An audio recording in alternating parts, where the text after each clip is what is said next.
नाज़रीन हिंगोरजा वेझो 10 महीननि खां गुम थियल निगर अताउल्ला बिरोही जो पतो न पियो। निगर जे वारसनि चयो त अताउल्ला खे बाज़ियाब कराए जवाबदारनि ख़िलाफ़ कार्रवाई कई वञे। इन हवाले सां तफ़सील ॿुधाए रहियो आहे अब्दुल जब्बार चांग। जी नाज़रीन असीं हिन वक़्तु मौजूद आहियूं जेको 10 महीना पुरस्कार नमूनो गुम थी वियो अताउल्ला वलद अतामन बिरोही। असीं अॼु मौजूद आहियूं उन्हनि जे वारसनि सां, उन्हनि सां ॻाल्हि ॿोल कंदासीं त उहे टाइम न्यूज़ पंहिंजा वीचार कीअं। असांजे पुट खे 10 महीना थी विया आहिनि साहब। असांजे पुट खे हितां वठी विया मदरसे, चई हल तोखे वठी था हलो मदरसे जे बहाने में पढ़ाइण। पाण आयासीं तुंहिंजो पुटु जेको ज़ाहिर ई कोन्हे को। अड़े वाह छो?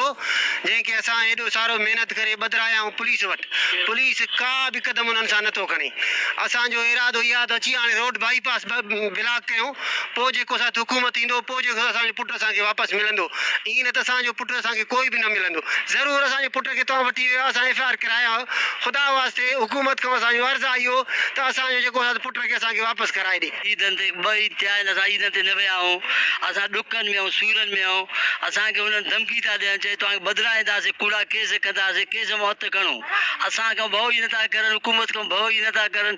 अञा असां सां ॻाल्हाईंदा त तव्हांखे केस कंदासीं, वॾी वॾी ॻाल्हियूं करनि था। असां ग़रीब माण्हू काॾे वञूं? असांजो अलाह जो आसिरो आहे, हुकूमत जो आसिरो आहे। हुकूमत ॾिसूं था छा थो करे, छोकिरे खे वापसि करे थो नथो करे।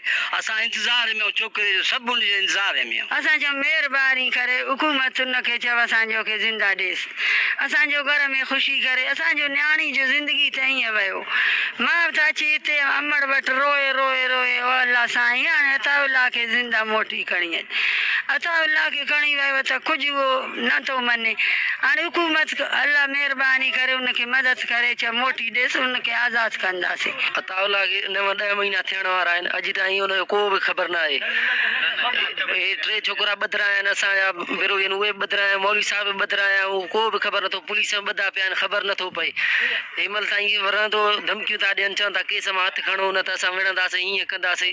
अॼु ताईं ख़बर न। असां चयो था महिरबानी करे असांजो छोकिरो वापसि करे ॾियो। अल्लाह केरु खणी वियो आहे चओ खणी अचे, हुकूमत खे चओ ख़ुदा वास्ते ज़िंदा असांखे मोटाए ॾे। अल्लाह खे चओ ख़ुदा वास्ते बश्तिया सगीरा तालिबान खणी वियो आहे, अॻे मारे वियो आहे, कीअं कयो आहे। असांजो छोकिरो वापसि मोटाए ॾे ख़ुदा वास्ते बश्तिया जीअं कयो आहे। खणी वियो आहे, अॻे मारे वियो आहे, अॻे तालिबान खणी वियो आहे। अताउल्ला बिरोही जे वारसनि जूं तव्हां ॻाल्हियूं ॿुधियूं। हिननि जो चवणो हुयो त गुज़िरियल 10 महीननि खां वठी असांजो अताउल्ला नंढड़ो मासूम गुम आहे, पर पुलिस हिन वक़्त ताईं कुझु बि न आहे करे सघी। जॾहिं त ॿिए पासे 3 जवाबदार गिरफ़्तार थियल आहिनि, पर उन्हनि मथां सख़्ती उन्हनि न कई आहे, जंहिंजे करे असांजो नंढड़ो मासूम अताउल्ला बिरोही हिन महिल ताईं बाज़ियाब न थी सघियो आहे। हिननि वसवारनि खां मुतालबो कयो, DIG Sukkur, IG Sindh, CM Sindh ऐं ॿियनि वसवारनि खां मुतालबो कयो त ख़ुदारा असांजे अताउल्ला बिरोही असांखे बाज़ियाब कराए ॾिनो वञे, जीअं असां मां पकड़ियल जेका बेचैनी आहे उहा दूरि थी सघे। कैमरामैन अब्दुल सत्तार चांग सां गॾु अब्दुल जब्बार चांग, टाइम न्यूज़, हिंगोरजा।